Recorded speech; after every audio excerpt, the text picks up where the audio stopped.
मैं एक क्वेश्चन पूछना चाहती हूँ। Go ahead, please. जैसे ओके, जैसे कि बहुत समय पहले एक धारणा है और वो धारणा को मन में धारण कर लिया है, लेकिन सडनली उस धारणा के अगेंस्ट में फिर कुछ इंफॉर्मेशन मिलती है जो कि उस धारणा के एकदम ऑपोजिट है। तो उससे जो कष्ट होता है उसको उससे कैसे निपटा जाए? उससे क्या होता है? अगेंस्ट जब इंफॉर्मेशन मिलती है तब क्या होता है? सपोज मैं एग्जांपल देती हूँ कि एक बच्चा है, उसको बचपन से बताया गया है कि ये तुम्हारे पिताजी हैं, ये तुम्हारे पिताजी हैं। लेकिन जब वो 35 साल का 36 साल का होता है तब उसको पता चलता है उसी माँ के मुंह से ही, ये एक्चुअली तुम्हारे पिताजी नहीं है, ये तुम्हारे पिता के हत्यारे हैं और ये मेरे लवर थे और इन्होंने मतलब मैंने इनके संग शादी कर ली, फिर ये इसलिए पिता हो गए। तो बच्चे का तो बहुत मुश्किल हो गया समझना कि ये पहले मेरे पिताजी, अब तक तो मुझे 36 साल तक मैं समझता था पिताजी हैं तो पिताजी के रूप में देखता था। अचानक माँ ही मुझे बता रही है कि मेरे ये पिताजी नहीं है, ये पिताजी के इन्होंने हत्या की है और उसके बाद मैंने इनसे शादी कर ली। तो अब उस बच्चे ने जो धारणा बना ली थी, अब जो new information what he has acquired through the same person who had said that he is your father, now that person is like devastated. Now how to deal with that thing, that sthiti? प्रश्न ये है कि अगर हमारी धारणाएं बदल जाए तो क्या करना? ऐसी स्थिति में क्या होगा? हाँ, वो धारणा सारी ऑपोजिट। सारी धारणाएं बदलेगी ही, ये नियम है। सारी धारणाएं, क्योंकि पिता है ये भी तो एक धारणा ही है, तो माँ माँ है नहीं ये भी देती एक है। धारणा है।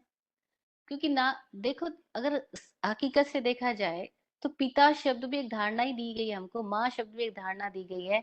चाहे वो माँ बदले या पिता बदले या कोई भी क्यों ना बदले, कुछ समय के बाद में जब उस आदमी की जिंदगी में अपनी पत्नी आ जाती है तो वो अपने माता पिता से वैसे ही थोड़ा तो डिस्कनेक्ट हो ही जाता है ना? और जो इमोशंस हम दिखा रहे होते हैं वो भी राइट थोड़ी है। हम खाली दिखाने के लिए भी तो दिखा रहे होते हैं कि हम तुम्हारी बहुत टेक केयर कर रहे हैं, हम ये हो रहा है वो हो रहा है। सब धारणा है, पहले इस बात को समझ लें। जितना भी ये जगत है हमने धारित किया हुआ है, ये हकीकत नहीं है, ये धारणाएं है जो हमें सत्य प्रतीत हो रही है। हकीकत तो सब माया है, ये है ही नहीं। जो दिखाई पड़ रहा है वो है ही नहीं, ये सब माया है। लेकिन हमने धारणा कर ली है। अब ये क्या, धारणा टूटेगी तभी कहीं होश आएगा। ये मजेदार स्थिति आती है जब धारणा टूटती है। हमारे पास में दो ऑप्शन खड़े होते हैं, या तो हम जाग जाए और किसी भी प्रकार की धारणा से अपने आप को मुक्त कर लें, और दूसरा, हम फिर कोई एक नई धारणा बना लें और उससे दुख और सुख पैदा कर लें। जनरली हम सब यही तो करते हैं। जब भी हमारी कोई भी एक धारणा टूटती है, हमारे भीतर में या तो वैराग्य की स्थिति आती है, एक क्षण का वैराग्य आता है। जैसे कि आपने धारा कि ये आपका हस्बैंड है और हस्बैंड की डेथ हो गई, अब क्या करोगे? धारणा तो टूट गई ना। अब कौन सा हस्बैंड है, किसके ऊपर प्रोजेक्शन करोगे? प्रोजेक्शन का सब्जेक्ट गायब हो गया है। और जब प्रोजेक्शन का सब्जेक्ट गायब हो जाता है तो पीड़ा पैदा होती है। उस पीड़ा में कोई तो जाग करके मुक्ति की तरफ बढ़ जाएगा और कोई एक नई धारणा पैदा करके फिर से नया संसार रच लेगा। ये संधि का क्षण आया कि धारणा टूटी, मजेदार बात है। ये पता लगा ये पिता नहीं, पिता का हत्यारा है, ये माँ नहीं, ये अपनी अपनी ही मोह की गुलाम है। माँ थोड़ी है। माँ होना तो बहुत बड़ी घटना होती है। मोह में स्त्रियां बच्चे पैदा कर देती है, उसमें वो माँ नहीं बन पाती है। वो तो मोह में बच्चों का पालन पोषण करती है। प्रेम बिल्कुल डिफरेंट चीज है। प्रेम की तो समझ ही कहाँ आती है हमारे भीतर में। प्रेम की समझ आ जाए विरलों में आती है, विरलों में। ढाई आखर प्रेम का पढ़े स पंडित हो, पोथी पढ़ पढ़ जग हुआ पंडित भयानक हो। हम पोथी पढ़ पढ़ के, यानी धारणा ले ले करके पंडित हो रहे हैं, धारणा ले ले करके संसार को देख रहे हैं। कोई है जो ढाई आखर प्रेम का पढ़े सब पंडित हो, जिसने अपने भीतर कोई ढाई अक्षर को पढ़ लिया है, अपने भीतर जिसके प्रेम जग गया है, वो है ज्ञानी, वो मुक्त होता है। तो वो धारणा ही है जो हमारे पूरे जगत में हमने सब कुछ धारा हुआ है, और ये सब टूट रही है, टूटती जा रही है। अब लेकिन देखो ना, तो आपने धारा धारणा। आपका बच्चा, थोड़े दिनों के बाद में पता लगता है बच्चा लव मैरिज करके कहीं और भाग गया, बच्ची भाग गई, बच्चा भाग गया। वो सब आपकी आपके संस्कारों को तोड़ दिया। आप तो कह रहे थे हम वेजिटेरियन वेजिटेरियन, नॉन वेजिटेरियन लड़की को ले आया। अब क्या करोगे? आपकी भी तो धारणाएं टूट गई। अब आप क्या करोगे? तो जाग जाओ, होश में भर जाओ और इस जगत के प्रति तटस्थ हो जाओ, मुक्त हो जाओगे। और दूसरा, आप उस धारणाओं के साथ झगड़ा फसाद पैदा करो, लड़ाई झगड़ा करो, क्रोध लाओ, द्वेष लाओ, ईर्ष्या लाओ, शिकायत करो, माँ को गाली दो, पिता को गाली दो। इस सब से क्या हो जाएगा? खुद अशांत होंगे, तनाव से भरोगे, और उन धारणाओं में लड़ाइयों का कोई अंत ही नहीं है। सारी लड़ाइयाँ धारणाओं को लेकर के, हिंदू मुस्लिम क्या है? हकीकत है या धारणा है? धारणा ही है। श्वेतांबर दिगंबर क्या है? हकीकत है कि धारणा है?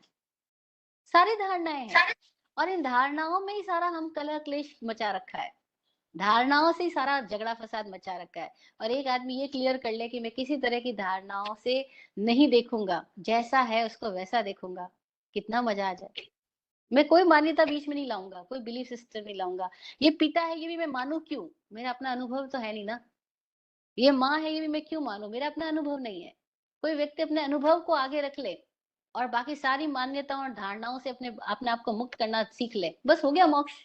मोक्ष का मतलब भी तो यही है कि हम किसी तरह की मान्यताओं में बंद करके ना देखें, हम खुली आंख से देखें। इसलिए पिता की टूटी हो, माँ की टूटी हो, किसी के भी प्रति टूटी हो, धारणाओं का तो काम ही टूटना, क्योंकि वो बनी है, बिगड़ेगी। वो जुड़ी है, वो जुदा जुदा होगी ही। जो जुड़ा है वो जुदा होता ही है। लेकिन हम लोगों को तो जन्म से ही कुछ ना कुछ धारणा देते ही जाते हैं आसपास के लोग, and we imbibe them and then we are just opposed against them कि भाई यही धारणा के लेकर हमें आगे बढ़ना है, यही चलना है, this is how we have to behave. लेकिन माँ के संग यदि कोई बोलता है ऊंची आवाज में, तो बोलते हैं शर्म नहीं आती है तुम्हें, तुम अपनी माँ से ऐसे बात करते हो। लेकिन पड़ोसन से यदि कोई गलती मतलब गड़बड़ हो गई, सपोज उसके संग ऊंची आवाज में बोल दिया, तो ठीक है, चलेगा कि उनको सबक सिखाना है हमें। लेकिन माँ के संग यदि ऊंची आवाज में बोल दो या अपने से बुजुर्ग के प्रति कुछ बोल दो, हालांकि वो बहुत गलत हो, तो हम लोग को बोला जाता है, मतलब we are taught like that कि नहीं, बुजुर्गों का विनम्रता से सम्मान का से बात करना है। तो ये धारणा नहीं होंगी तो समाज में तो बहुत मतलब हयाकी हो जाए, वो हो जाएगा, अनाकी हो जाएगी कि धारणा को के कारण ही तो स्मूथली जीवन चल रहा है, अदरवाइज तो फिर बहुत ज्यादा डिसहार्मनी हो जाएगी। धारणाओं व्हाट के डू यू से कारण अबाउट ही दैट? धारणाओं के कारण ही डिसहार्मनी है। धारणाओं के कारण ही भेदभाव है, हमें ये समझ आना पड़े, जरूरी है। और सही गलत ये भी धारणा है, क्या सही है नहीं, क्या धारणा गलत है, के ये भी कारण सब धारणाएं हमारा हैं। एक पर्टिकुलर व्यक्ति के प्रति पर्टिकुलर बिहेवियर तो हमारा धारणाओं के कारण है, हाँ एंड जी, हाँ दैट जी। मेक्स आवर लाइफ और ये स्मूथ। सारी धारणाएं हमारी लाइफ झूठी है, स्मूथ है। क्योंकि वो अवग्रह नहीं है ना, आपका अनुभव नहीं है। कितनी गजब की बात है। हम अपने अनुभव से नहीं जी रहे हैं, हम मान्यताओं से जी रहे हैं। आपने मान लिया कि पति है इसलिए आप सेवा कर रही हो। अनुभव से जीती तो एक इंसान के प्रति आपका कोई एक्सपीरियंस है, उसके प्रति आपका प्रेम होता है या कुछ भी होता है, वो आपका एक्सपीरियंस से आता। लेकिन अभी जो भी आ रहा है वो मान्यताओं से आ रहा है। और ऐसा ही हमारा पूरा संसार चल रहा है। सारा संसार इसलिए दुखी है क्योंकि वो धारणाओं से चल रहे हैं, वो अवग्रह से, शादी सामान्य तो प्रेम दर्शन से, बोध है से ना, नहीं चल रहे।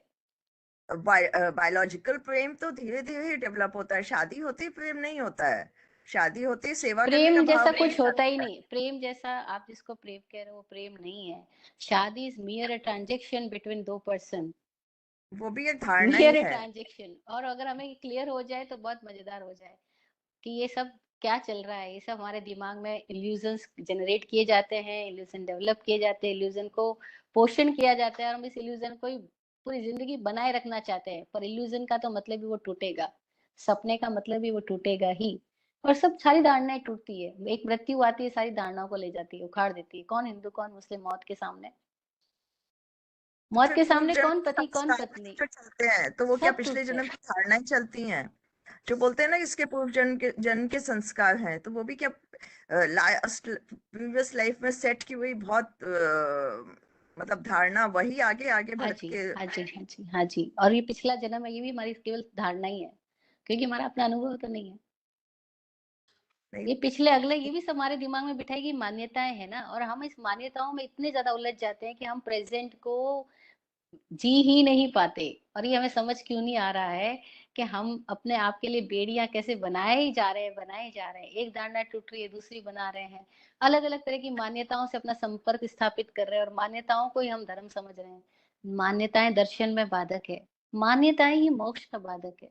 मान्यताओं से मुक्ति मुक्ति है। ये क्लियर हो जाए। और ये क्लियर हम करना ही नहीं चाहते। क्यों नहीं करना चाहते? क्योंकि हमारे अपने इन्वेस्टमेंट्स इन धारणाओं में, हमने बचपन से इतना इन्वेस्टमेंट किया इन धारणाओं के अंदर कि हम अपने उस इन्वेस्टमेंट के लिए हम मर जाएंगे, लेकिन हम जागेंगे नहीं। आदमी अपनी धारणाओं में मर जाएगा, लेकिन धारणाओं से जागने के लिए रेडी नहीं है। लड़ मरेगा एक दूसरे के साथ में, लेकिन जागने के लिए रेडी नहीं है। इसीलिए तो लोग बातें करते हैं धारणा सब से मोक्ष की, कैसे कौन मुक्त मुक्त है? होना चाहता है? जरा से हम अपनी मान्यताओं से भी मुक्ति नहीं चाहते, जरा से अपने पैदा किए गए विश्वासों से भी, अंधविश्वासों से भी हम मुक्त नहीं होना चाहते, हम अपनी आंख को खोलना ही नहीं चाहते। हम तो बस भेड़ चाल में चलते हैं। दुनिया जिसको जो कहती है हम भी वैसे ही कहने लग जाते हैं। फिर कहते भी है कि हमको क्या परवाह है, जब सब मरेंगे तो हम भी मर जाएंगे, जब सब गिरेंगे तो हम भी गिर जाएंगे, हम कौन से स्पेशल है? हमने अपने आप को भेड़ ही बना रखा है। हम में से कोई जागना ही नहीं चाहता। हम बात महावीर की करते हैं लेकिन कोई महावीर होना ही नहीं चाहता है। महावीर तो शेर की बात है, भेड़ की बात नहीं है, स्थिति की बात है, पर का अनुगमन करने की, फॉलो करने की बात ही नहीं है। लेकिन फिर भी हम सब ऐसे ही बोलते हैं हम महावीर को फॉलो करते हैं जी, हम आपको फॉलो कर, किसी को फॉलो करने की बात ही महावीर ने नहीं कही। उन्होंने तो कहा किसी को फॉलो ही मत करना, अपने एक्सपीरियंस को जगाना, अपने अनुभव को जगाना, अपने दर्शन को जगाना। दर्शन निष्पक्ष हो जाए तो ही मुक्ति है, अन्यथा तो संसार ही संसार है। और हम दर्शन को निष्पक्ष होने ही नहीं देते, हम तो एक धारणा से दूसरी धारणा की लड़ाई करवाते हैं। हम कहते हैं आपने उसको कैसे धार लिया, मुझे क्यों नहीं धारा, और मुझे धार लिया तो मेरे साथ ऐसा क्यों नहीं किया, इसी के साथ ऐसा क्यों कर लिया। हम सब धारणाओं की लड़ाई कर रहे हैं, पति पत्नी, माँ बेटा, जितना पूरी जगत में पिता पुत्र, देखो जहां जहां लड़ाइयां हैं सब धारणाओं के कारण से है।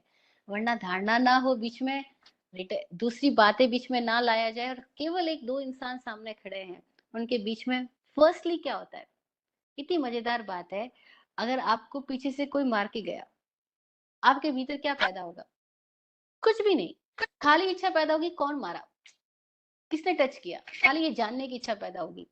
लेकिन कुछ दूसरा संवेदन नहीं आएगा। दूसरा संवेदन कब आएगा?